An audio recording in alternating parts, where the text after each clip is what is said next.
Ito ang isa sa pinakamatandang recipe dito sa Cavite City.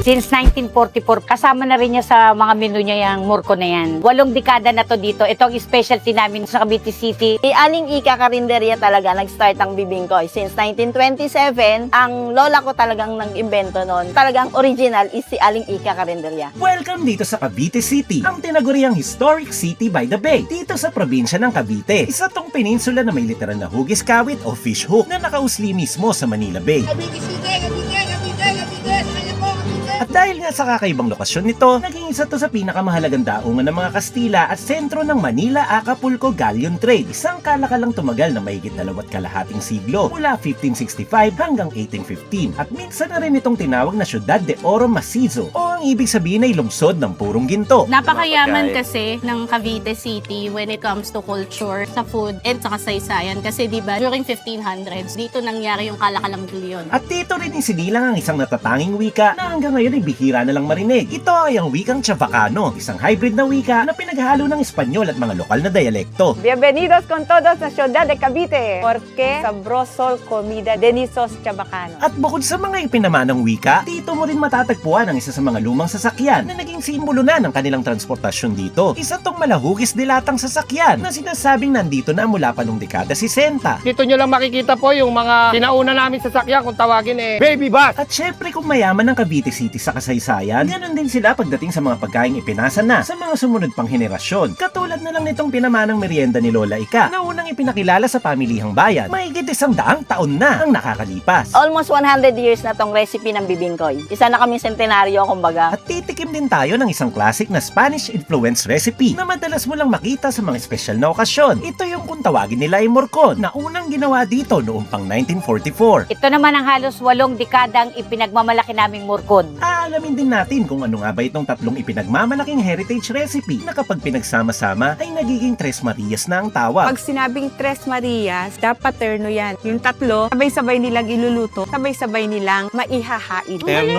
Terno silang tatlo. Walang mag-i-stand out. Lahat sila malalasahan. Oo. Pero bago yan, dito muna tayo mag-umpisa sa palengke. Siyempre, kapag gusto mong malaman ang mga kultura at mga pinaka-nauna at pinaka-lumang mga kainan dito sa Cavite City, ay pupunta ka sa palengke nila. So katulad na lang nito, nakikita natin kung anong klaseng mga kasangkapan ang meron sila dito. Tapos dito banda ay makikita natin ang ating first stop, Aling Meling Store, na nag-umpisa pa noong 1940s. Isa sa mga historical at mga classic na mga recipe ay meron dito. Kaya tara, pasok tayo sa loob. Alamin natin kung ano ang mga kakainin natin.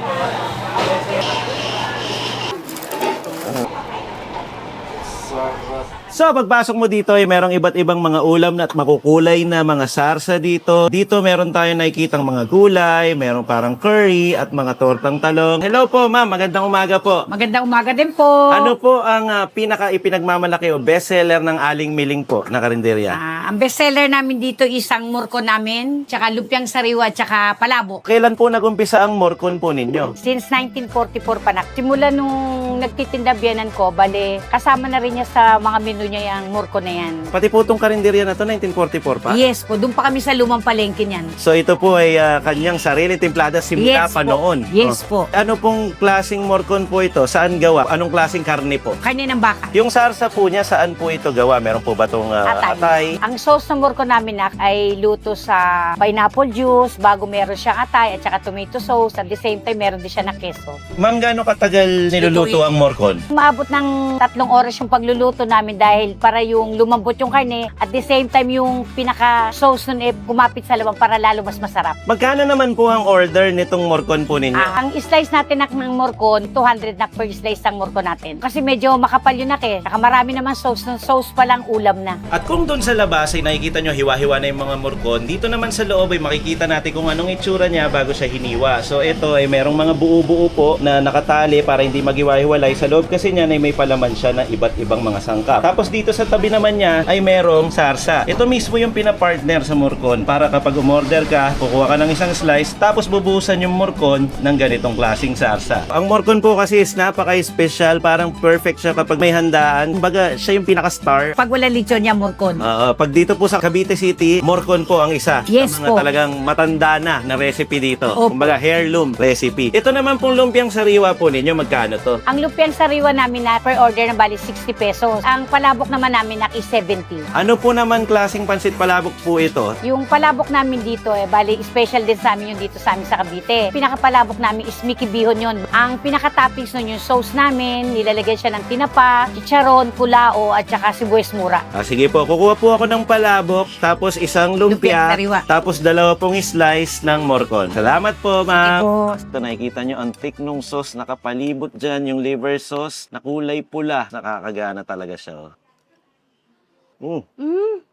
Kaming ibabaw talaga yung liver. Parang merong liver sauce na parang, alam mo yung mangti, pero iba lang yung pagkakaangat nung umami niya. Yung texture ng liver, yun yung maaligasgas. Pero, kung titikman mo, siya yung nagpaparich ng flavor. Sobrang rich actually. Yun yung tamang term na meron siyang pagka-cheesy na flavor. Yun yung pinangaalat niya, yung cheese. Yung nakain ko kasi, meron siyang parang sausage. Hindi ko alam kung paano i-describe, pero it's something na alam mo talagang may Spanish influence. Pag mga ganitong masarsa, tapos merong mga lasa ng atay, ng tomato sauce at mga bell peppers, definitely, mga ano yun, classic recipes, heirloom recipes na galing pang Spanish era. Kung mapapansin mo, Cabs, Jess, kasi in-expect ko kanina, yung morcon, akala ko parang mga maliliit na pieces or maliliit na, kumbaga parang grind siya or ground. Pero ang lalaki pala ng mga chunks ng carrots, yung itlog, tapos yung sausage. So pagsasama-samahin ko silang lahat sa isang subo. Ito yung sinasabi ko na naghalo-halo na. Yung carrots niya, medyo crunchy pa. Tapos yung itlog, yung texture niya, sumasabay dito sa kapal ng atay. At the same time, yung mga bell pepper and yung parang sausage na sinasabi ko kanina. Bagay! Sobrang powerful nung lasa, nakakailanganin mo ng kanin. Kunin natin yung parte dito, syempre karne, mimix natin ng konting sausage, tapos lagyan natin ng masarsa na may konting pickles at saka mga cheese na bits. Sandukin natin, lagay natin sa kanin. Tapos kunin na natin lahat yan.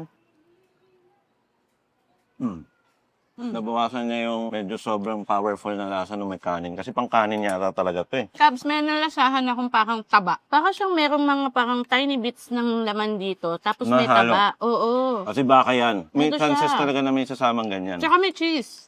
Creamy. Nagiging creamy. Magaspang na texture. Meron tayo dito lumpiang sariwa na special daw sa kanila. Nagulat ako, itong lumpiang sariwa may kasamang peanut sauce. Pero ang isa pa ay yung nagdagdag crunchy, naglagay sila ng chicharon. Tapos instead na maglalagay sila ng fried garlic, ang nilagay nila ay yung raw na garlic, pinatong lang dito. So sandok tayo dito, tapos wasakin natin, lagay natin dun sa bandang gitna, dun natin hiwain. Tapos ayan yung itsura niya. Ganito po ang palaman niya. Para siyang may mga halong papaya, yung palaman at saka carrots. Ganito yung itsura niya. Ang galing yung chicharon ha. Nagdagdag ng play. Ang tapang Nasa ng recipe? bawang. Ang tapang ng peanut sauce nila. Oo, kasi hindi naman siya yung lutong bawang eh. Ang galing kasi yung tapang ng bawang, yung tamis ng peanut sauce, tapos yung crunchy ng chicharon bits. Kasi ngayon lang ako nakita din ng lumpiang sariwa na merong mga chicharon bits eh. Kapag nagsama-sama siya sa lahat sa bunganga mo, para siyang sumasabog. Gusto ko yung habang umunguya ako na malambot na lumpiang fresh. Tapos ang kapal pa nung peanut sauce nito, merong mga bits na talagang lumalagotok. Matamis yung peanut sauce, tapos yung chicharon, syempre templado na yan, may alat siya. So pag pinagsama-sama mo nga, tapos yung tapang ng bawang, talagang sasabog lahat sa bunganga mo. Ito yung tamis-alat combination na okay pagsamahin. Kaya pala. Sabi kasi nila isa sa bestseller to eh. Tapos sa isip ko, lumpia. Yun Tapos pala, sariwa. merong kakaiba. Dito naman tayo sa palabok. Tigaan natin ang kalamansi. Tapos haluin natin. Parang may kahalo yung noodles niya. Parang hindi lang siya yung palabok na noodles. Meron din parang noodles ng mami. Yeah, makapal at saka manipis. Parang pang mami nga yung noodle na yon. Para siyang bihon canton. May lasa ng konting tinapa. Yun nga, yung tinapang una. Siguro ito yung timpla na kailangan timplahan mo pa. Hindi siya yung nakasanayan natin palabok. Iba lang talaga ang version dito. More on tinapa sa tapos mo ng hipon. Pero ito kasi yung classic. Ganun talaga ang palabok. Yung mga palabok sa palengke, yung parang hindi siya masyadong nilalasahan. Kasi binibigyan ka pa din ng option. Kaya may mga kalamansi, may patis, may pepper. Para ikaw mismo yung magtitimpla based sa panlasa mo. So yung mga heirloom recipes, hindi na dapat yan pinapakilaman. Tama. Kung paano siya pinresent noon, sana ganun pa rin sa hanggang ngayon. Tama. Yun lang talaga ang sense nun Oh, para kasi maging heritage recipe siya? 70 plus years. So, 70 plus years. So, syempre, alam na nila yung ginagawa na nila at kabisado na nila yung gusto ng mga tao dito. Kaya kung ano yung na-practice na nila before, yun pa rin naman yung pinagpapatuloy nila. Kaya magpapatuloy pa rin kami ni Cubs Chess sa Ayan. pag-discover ng ibang food. Saan ba tayo pupunta next? Ito ay halos 8 dekada pero ang susunod natin pupuntahan ay mas matanda pa. Kaya tara, medyo malayo pa yun. Kaya puntahan na natin ngayon. Let's go. Tara.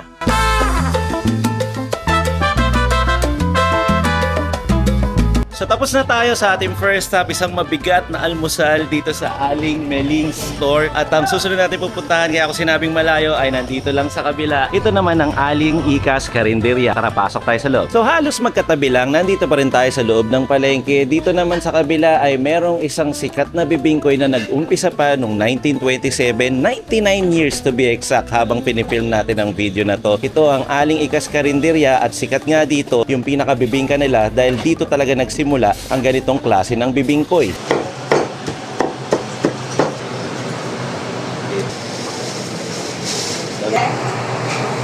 Dito sa harapan merong iba't ibang klase ng ulam. So bukod sa kakanin meron din silang mga lutong bahay. At bukod sa mga lutong bahay, isang sikat din sa kanila dito ay yung kung tawagin ay pansit puso. Ito yung bibingkoy dito sa Cavite City. Ate, ano po pala ang bibingkoy? Bali, ang bibingkoy is inspired siya ng bibingka at saka tikoy. Ang nasa loob niya is nggo. Tapos binabalutan siya ng malagkit, yung giling talaga. Kasi yung bibingka, di ba, ang luto niya is uling sa ibabaw, uling sa ilalim. Tapos yung tikoy, sticky siya. Kaya yon, pinagmix ng lola ko ang bibingka at tikoy kaya bibingkoy. Mas masarap siya pag pinartera ng ginatang bilo-bilo. Kumbaga parang before ever siyang gano'n na meron siyang bibingkoy, meron pa siyang sauce. Nagko-compliment po sila. So perfect pair. Meron kang makapal at malapot na sauce papunta dun sa sticky na kakanin. Magkano naman po siya pag per piece? Bali, yung pinaka-short order namin is 50 pesos. Parang ganito na po siya noon, ano. Tama po ba na since 1927 kasi yun yung nakikita ko dun sa tarpaulin. Bali, 1927, nag-start yan sa Kariton si Lola. From Kariton, nagkaroon sa bahay. From bahay, nagkaroon dito sa palengke. Bali, 1927 siya. Si Teodorica talaga, yun ang lola ko. Yun na nag-start talaga. Ito pong tindahan na to, ito po ang kumbaga inventor o original ng ganitong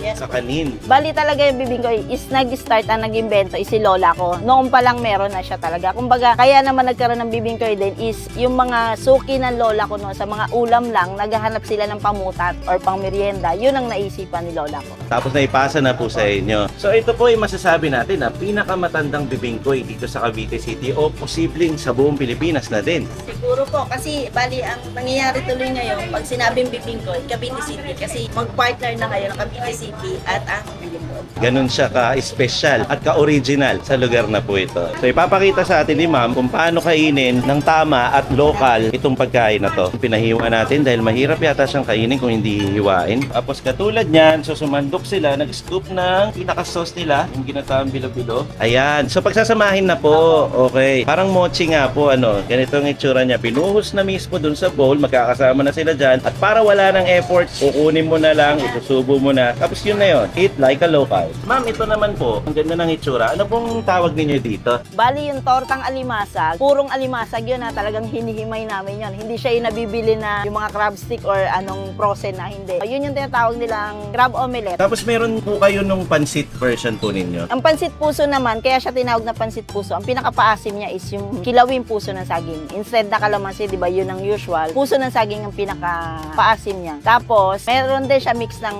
bihon tsaka miki. Ito na yung 50 pesos na order ng pansit puso. Tapos umorder na rin tayo nitong tortang alimasag at tsaka isang maliit na bilao nung bibingkoy. Tapos kain na tayo. Ito yung sticky na version ng bibingkoy, original version. Pero syempre may kapartner yan na sauce. So ito, lagyan natin yun sa atin. Lagyan natin yun sa'yo.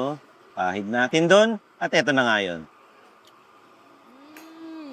Ang bigat niya. Ang sticky, ang chewy, ang lapot ng sauce na nilagay, tapos sobrang ngunguyain mo talaga. Bibingkoy, pinaghalong bibingka at tikoy. Yun yung dahilan kung bakit chewy siya. Hindi naman siya gummy. Very chewy lang talaga. Kasi hindi naman matigas eh. Yung tikoy niya, parang ang palaman munggo beans. Munggo yan, munggo. Oo. Oo. Medyo mabigat talaga siya, no? Pwede naman siyang kainin kasi na nandito. Gusto lang nating magdunk. Tsaka yung sausawan niya, tignan mo, kung makikita mo, kung familiar ka sa Tagalog ay tinatawag na ginataang halo-halo, pero sa Kapampangan ay sampelok. Meron siyang mga sago, meron din ng langka, at meron din bits ng bilo-bilo. Ang ganda ng combination Ayan. ng lasa pag sinawsaw mo dyan eh. Slimy na sticky at the same time yung itsura niya sobrang kapal po nung sauce. So parang ang sticky na nung ipapalaman mo, tapos sticky pa yung sauce. So kaya medyo mahirap siyang nguyain kasi medyo gummy ba? Chewy. So bukod dyan, hindi lang naman kasi yan ang in-order natin. So meron tayo ditong pansit puso kung tawagin. Ito yung nakita natin kanina, ilagyan siya ng toppings na puso ng saging, katulad ng mga nakikita nyo ngayon dito, pinatong. So yun ay parang kinilaw na saging. Kuha tayo ng isang kutsara, samahan natin ng puso. Ang asim, pero Ang asin nga. nagustuhan ko. Actually, parang nga siyang kalamansi, pero parang sumobra lang yung kalamansi. Kung ganun mo sa yahalin tulad ha. Pero perfect siya. Ito na yung nakasanayan kasi based sa history, kalamansi talaga ang ginagamit, pampaasim ng pansit, di ba? Pero dahil mahal ang kalamansi noon na panahon, ang mga Kabitenyo gumawa ng paraan para magkaroon ng i-infuse nila or isasama nila sa pansit na pampaasim. Which is ang pinakamura ay ang puso ng saging na binuro sa suka. Kung ikukumpara ko siya, parang mas masarap palang ilagay na pampaasim yung ganito. Yung puso ng saging na parang kinilaw. Ang ganda ng mga sahog. So meron siyang parang chorizo actually. So, meron siyang parang fishball, meron siyang parang carrots, iba't ibang klaseng gulay. Parang busog yung pansit na to eh. So, ito yung sinasabi mo na para pang may mga kikiam. So, ito yung typical na pansit na makikita mo. Pero ang mag-iiba siya or mag-differentiate ang lasa. Dahil dito, sa puso ng saging na may suka. Ito na yung magsisilbi niyang pampaasim. Dito talaga ako na-curious eh. So, sa mga specialty daw nila, itong tortang alimasag. So, ganito yung itsura niya. Parang siyang pancake na merong crab meat. Kasi nga daw, kung social ka, ay tawag mo sa kanya, crab omelette. Ayan. So, in-slice na siya ng ganyan. Tingnan natin.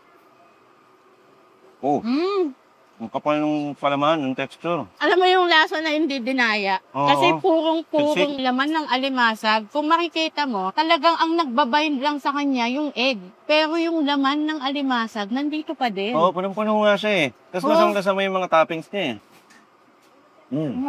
Ganda ng pagkakagawa nito. Para siyang may natural juice ng oil dun sa loob niya. Kapag iniwa mo nga ganyan, no, para makita mo yung palaman, meron siyang mga lasa ng kamatis at kung ano-ano pang mga ingredient na nilagay dyan. Ang ganda din sa feel sa bibig nitong karne ng crab na nilagay sa loob. Ganda ng combination. Pero pwede rin isawsaw sa ganito daw. Ito ay binurong mangga. So pwede mo isawsaw dyan. At bukod sa burong mangga, meron din silang ginawang sweet and sour sauce. Asim, yung ganitong muffin ng style sa bibig, perfect. Ito naman matamis. Ako rin tatry ko yung sauce na yan. So, ito ay manamis-namis na sauce. Tatry natin dito. Ako nga. Ang galing ng mga recipes dito sa Cavite. Mga classic, mga heritage, mga pinagmamalaki at dito yung pinanganak. Ano pa tayo ng iba para sa mga susunod pa nating matitikman? Next stop naman natin, nandito tayo sa P. Burgos Avenue, dito pa rin sa Cavite City at isang bahay po ang nasa likod ko na kung tawagin ay Cantina de Tita A. Dito tayo titikim ng isa na namang malaklasik na pagkain, heirloom recipes na pwede natin tikman at ipinagmamalaki ng lugar. Pasok tayo dun sa loob, alamin natin kung ano makakainin natin dito. So pagpasok mo, ito agad, makikita mo ang bahay nila. So isa siyang malaking compound. Private nga pala to mga kabs, no? Hindi to pwedeng walk-in, so kailangan nakaschedule ka. Makikita mo agad dito yung dining area nila. So parang classic agad makikita nyo, Cantina de Tita A. Tignan nyo naman yung mga designs dito para kayong nasa 1800s, puro kahoy lahat. Tapos banda dito makikita mo yung lumang Philippine map at ito naman ang mapa ng Cavite City. Adobong pusit. Saktong-sakto naman meron tayong nandito na niluluto. Hello po Sir Cons, magandang umaga po. Ay, good morning. Ano po itong mga nakasalang ninyo ngayon? Yung kilawin, kanina ko pa niluto eh. Sa kilawin, we use the ad-ad na papayang hilaw. Tapos yung pinakalaman niya, pati yung lasang nagbibigay dyan, is yung lapay. Finely chopped. Tapos, yun ang sinasahog. Ginagamitan namin ng miso. Tapos yun, titimplahan mo lang sa vinegar, salt and pepper. That's it. Simple lang. Ito, ang lulutuin natin ngayon yung kare-kare. Igisa ko lang yung laman ng kare-kare. Sa kare-kare naman, kung tutusin natin, parang pare-parehas lang marami nagluluto ng kare-kare. Hindi naman kami mayabang, pero siguro yung yung distinct taste na meron yung kare-kare namin. Ito yung sinasabing tamang panlasa ng mga kabite. Habang hinihintay natin tong maluto, dito naman sa kabila ay nagpainit na ng ekstrang kawali dahil dito naman daw lulutuin yung adobo natin. Ano pong tawag sa adobo ninyo? Adobo seca namin is yung dry adobo. Pag sinabing dry adobo siya, hindi siya yung masabaw, no? Kundi yung medyo oily siya. Na kapag nilasahan mo, hindi ka mauumay. Kasi may tamang luto. Gumagamit kami ng atsuete. Walang toyo. Atsuete lang. Yan ang terno-terno eh. Kare-kare, hinawin tsaka yung adobo seca. Chabacano food is known for terno-terno, pares-pares. Pag sinabing Tres Marias, yung maid ng mga Kastila, tatawagin niya kunyari yon. Liamal Tres Marias. Maria 1, ikaw magluluto ng kare-kare. 2, ang magluluto ng adobo seca. 3, ikaw ang kilawin at saka bagoong. Sabay-sabay nilang iluluto, sabay-sabay nilang maihahain yon. Kita nyo naman yung usok na nilalabas ng adobo. Ang ganda ng kulay galing dito. Hinihintay lang nating maluto to eh. Kung nandito lang kayo, maaamoy nyo yung aroma at usok na ibinibigay nito. Parang nakaka-excite at kailangan mo agad ng kanin. Dito naman ay may pine-prepare pa silang lutuin na kung tawagin ay bacalao. Ito daw ay madalas naging Holy Week special dahil tuwing Holy Week, ito ang palaging kinakain. Yung bacalao na yan, may kwento yan eh. Nung naglagay kami ng tindahan, so sabi ko kay Constantine, bakit hindi natin ihain ang bacalao every Friday? Pero kung babalikan natin yung bacalao, niluluto lang namin yan tuwing mahal na araw. Kasi sabi nila, pag mahal na araw, di ba, nag-aayuno, lahat ng kakainin mo isda. So isa yung specialty ng Caviteño na kumain ng bacalao. Bacalao is a kind of fish. Hindi naman siya available dito sa atin sa Pilipinas. Kaya ang ginagamit namin ay dried labahita. Dito naman yung pansit-pusit na nire-ready na ni Sir. Kaya kami nagkaroon ng pansit-pusit kasi yan yung leftover ng adobong pusit. Kunyari, ihahain ng nanay ko yung adobong pusit sa tanghalian. So may mga leftover yun, no? Gagawin ng nanay ko, iluluto niya sa gabi ng merong bihon. Titimplahan niya na lang yun, no? Titimplahan niya ng kinchay, bawang, sa ibabaw merong kamyas. Pansit-pusit na. Okay na to. So, ito na yung Tres Marias natin. Kare-kare, adobo seca, tsaka yung kilawin. Excited na ako matikman ang Tres Marias, kaya tara, let's go, tikman na natin yan. Tikman ko muna to ng walang kanin. At tikman naman natin tong kari. Oily version ng adobo kasi siguro dahil yung fat ng baboy na ginamit. Pero dry nga siya kung tutusin. Kaibahan niya sa normal na adobo. Ito namang kari, actually parang siyang kare-kare. Same Pero lang? nasa side siya nung lasa ng baka. Hindi masyadong malasa yung pagiging peanut niya. Kumbaga nasa tamang pagkalasa lang. Basta ang kagandahan dito sa adobo nila, ma-powerful yung bawang. Feeling ko may reason yan kung bakit ganito yung lasa niya. Kasi 'di ba, ito, tsaka ito. Tres Marias. So, ito yung sinasabi nila ni Tita A na pwede mong paghalu-haluin. Hindi pwedeng merong nag-overpower dyan. Kaya malalaman natin mamaya. So, i-switch muna natin. O, sige. Mga kudo adobo. Tikman ko naman tong kare-kare. Damihan natin yung sauce, lipan natin sa serving spoon natin. Kumuha ko ng balat, may kasama siyang puso ng saging. Oo nga, hindi man powerful yung yung sauce na sakto Mas lang. naiintindihan mo. So ngayon, medyo naiintindihan ko na. Mas intindihin pa natin pag tinikman natin tong kilaw. Walang nagbilda-bilda sa dalawa. Balanse lang. Dito tayo sa kilawin. Okay. Hindi siya masyadong maasim pero may asim siya. Ang ganda ng texture ng papaya ba yun? Malutong pa rin kahit pa At paano, ha? saka, nangunguya ko yung lapay ng baka. Oo, So yun meron yung pa parang kasama. pinakalaman niya. Ako, Uy, nagustuhan ko. balanse. Hindi siya yung sobrang asim, banayad lang, sakto lang. Wala siya nung very strong taste. Akala ko kanina natatakot akong kainin eh. Kasi di ba pag kinilaw, kailangan malaman o malasa yung suka. Maasim O talaga. maasim pero na ito, maasim talaga. Hindi. very, very banayad. Ngayon, pinag-aaralan ko yung lasa nito, yung lasa nito at yung lasa nito. So, kailangan na natin silang pagsabay-sabayin para malaman natin kung ano yung magiging effect ng lasa niya. Subukan ko siya sa kanin. So, kukuha tayong konting sarsa nito at saka konting piraso ng karne. Lagay natin sa kanin. Yan. Tapos kuha tayo ng konting sarsa nito. Panghuli, yung kilawin. Kuha lang tayo ng konting ganito. Siyempre, diretso din natin sa kanin. Lahat ng yan, pagsasama-samahin, isang subo, sasandukin. Tingnan natin.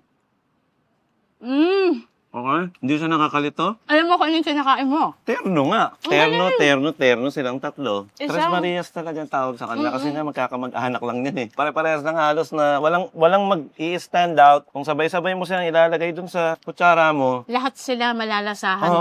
mo. Madidistinct mo. Tataas, walang bababa. Tama, ang galing nga. Oo nga. Nandito ang bawang flavor at konting umami. Nandito yung peanut flavor at magandang texture ng sarsa. Nandito yung konting asim. Na kapag pinagsama-sama kasama mo siya, parang bumuo ng harmony. Oo. Ang galing. Yun yung tinatawag na terno-terno. Alam mo nakakatuwa dito, hindi nila binibida ang isa. Nakapackage siya. 3-in-1. Kapag kakain ka dito as a local, eat like a local, kung gusto mo siyang matikman, 3 talaga sila. Hindi siya yung, uy, masarap ang kare-kare sa amin. Uy, masarap ang adobo sa amin. 3 talaga sila, package. Ang galing. Hindi ko in-expect. Nakakagulat. Kumbaga may hawig din ang mga style dito at saka sa Pampanga. Para silang mga Spanish influence na mahilig magluto. Nakikita ko na makukulay palagi ang mga pagkain dito. In visuals pa lang, pagkabigay sa'yo, uy, nakakatakam yung itsura. Ganun na agad yung gulat factor. Napakayaman pagkain. kasi ng Cavite City when it comes to culture, sa food, and of course sa kasaysayan. Kasi di ba dito dumaong o dito nangyari yung Kalakalangang Leon. Tama. During 1500, yung mga local dishes dito sa Cavite City, alam mo na simple and neutral yung lasa dahil galing siya mismo dun sa ingredient kung ano yung pinakilala dito. So, syempre, bukod sa Tres Marias, meron din silang pansit-pusit dito. Nakikita nyo naman, ang daming toppings, no? So, meron siyang mga pusit, meron siyang mga kamyas yata to, celery or kinchay. Tapos, black noodles po ang naging ending, no? Parang ganun yung itsura niya. Kuha tayo dito, samahan na natin ng konting pusit. Lagay natin sa plato natin. Ito ay pansit na pwede mong kutsarain sa dami kasi ng sahog niya. Kahit meron siyang pusit, hindi siya malansa. Kasi ang Oh. asim nung Dahil kamyas. sa kamyas ba yun? Ang sarap nito. Pag hindi mo alam na may kamyas siya, madidistinct mo siya as kalamansi. Parang Oo. feeling mo kalamansi siya. Yung Tama na binubol. lansa. Ang galing. Dahil ba ito kamanyas yun? O, tsaka sa Kamanyas. celery. Malasang malasa. Although lasa mo yung pusit, yun nga, kahit paulit-ulit ko sabihin, hindi ka makakaramdam ng lansa dito. Tapos ang ganda ng blend nung kamyas. Kasi ang kamyas, bukod sa maasim siya, ang lutong niya. Kapag may crunch eh. Tsaka Pag ito, kinakain mo, tikman naman natin tong bakalaw. Sabi nila, gawa daw to sa isda. Lalagay ko sa plato ko na may kanin. Baka siyang may giniling, no? Pero gawa sa isda. ang ganda nung bite nung hinimay-himay na karne ng Chunky. labayta. Pag nagsama-sama siya sa bibig mo. Pero yung bell pepper talaga na yung ibabaw. At ang isang gusto ko dyan, imbes na green peas, ang gagamitin, garbanzos talaga ginamit. Napakakapampangan din kasi nun eh. Alam mo yung tsura niya, lakas makasosyal. Mm. Ang sosyal ng kulay, ang Very sosyal brave. ng... Very vibrant. Ang Ang Amerikado. Ang simple lang naman niyang lutuin, pero kapag nung naluto na, parang ang royal nung nung presentation. Alam mo, so far, dun sa mga natikman kong dish, wala akong malasahang parang added na preservative. Kumbaga natural yung lasa natural lahat. niya. Ang galing. Actually, binantayan natin ang pagluluto niyan. Wala akong nakitang MSG Yun halos. nga, makasabihin ko, hindi lang ako sigurado, baka Kasi meron. siguro, Pero nung wala. unang panahon, wala pa namang ganun-ganon. So, napaka-old school po ng way ng pagluluto dito. Which is, doon ko na-appreciate ang pagkain. Baka ganito rin nila nalalasahan noon. Kasi walang difference eh. Lahat yan, kayang lutuin noon. At kung anong meron tayo ngayon, ganito rin siya niluto din talaga noon na nandito na ngayon. Kasi nga yung sa panahon ngayon, nag-i-innovate na eh. Nagkakaroon ng fusion sa ganito, sa ganyan. Pero iba pa din ang original classic local dish na talagang kinilala simula pa noon. Siguro meron lang din na mga foodie na mas gusto nila yung mas innovated. Pero ako talaga appreciated ko tong ganitong style. Iba. Yung ako din, nagustuhan ko to. Thank you sa mga taga Cavite City. Thank you sa mga Cavs Nation. At thank you kay Tita A. Sa buong family Thank ni you Tita po. A. Pinagluto nila kami at pinakilala nila ang isa sa mga pinagmamalaki dito sa Cavite City, ang mga Chabacano dishes. Siguro hanggang dito na lang muna. Sana naipasyal namin kayo at may naibigay kami ng mga added information. Baka ngayon nyo lang nalaman or kung nalaman nyo naman, sana nag-enjoy na lang kayo sa trip na to na para ba namin kayong kasama sa biyahe. Field trip. Field trip na field trip. At hanggang dito na lamang po. Ako po, si Cavs Chess. At ako naman si Camera Woman. At ito po ang Tipilas TV na lagi magsasabi at magpapaalala sa inyo. Na huwag yung kakalimutan at lagi inyong tatandaan. Nabibigyan tayo ng drinks ni Thank Chow you. Food Crawl para mag-cheers tayo bago magsalita ng outro.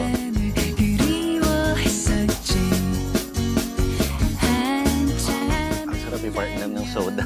Sa ganitong lasang pagkain, no? Classic eh. Oo, galing. At talaga namang manyaman. Kenny Sabrosa Aki. Wow, sa ano ba yun? Ibig Bye, sabihin, peace out. masarap dito. Galing, manyaman, Kenny. Thank you po.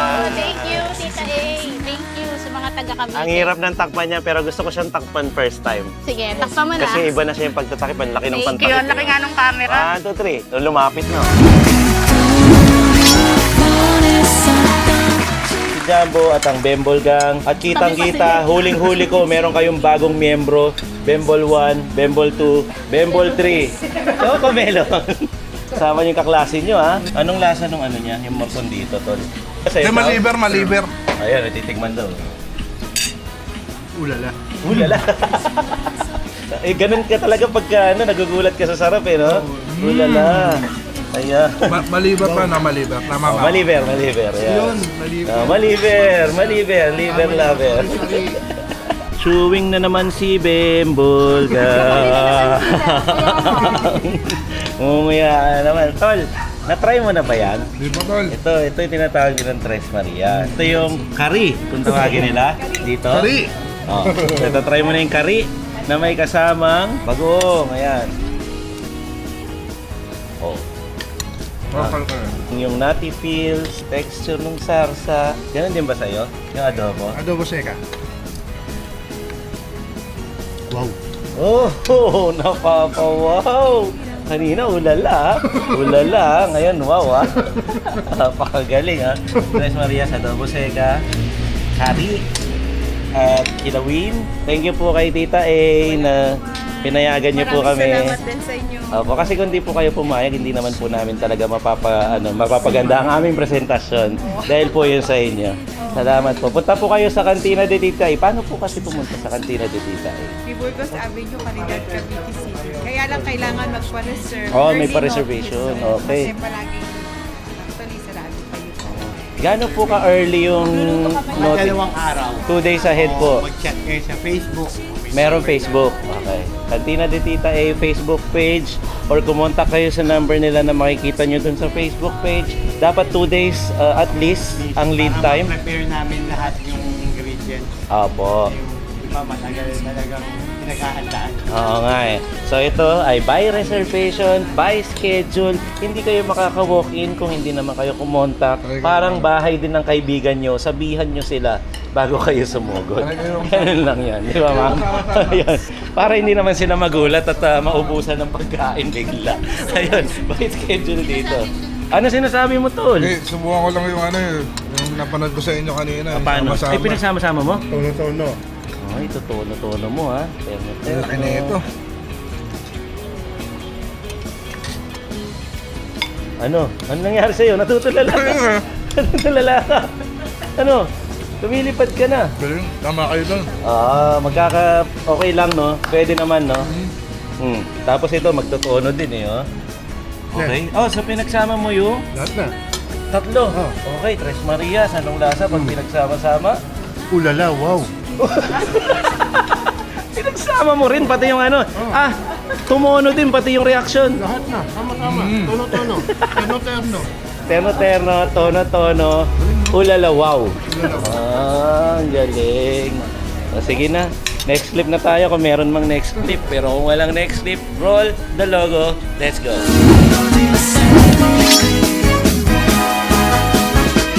안아주겠니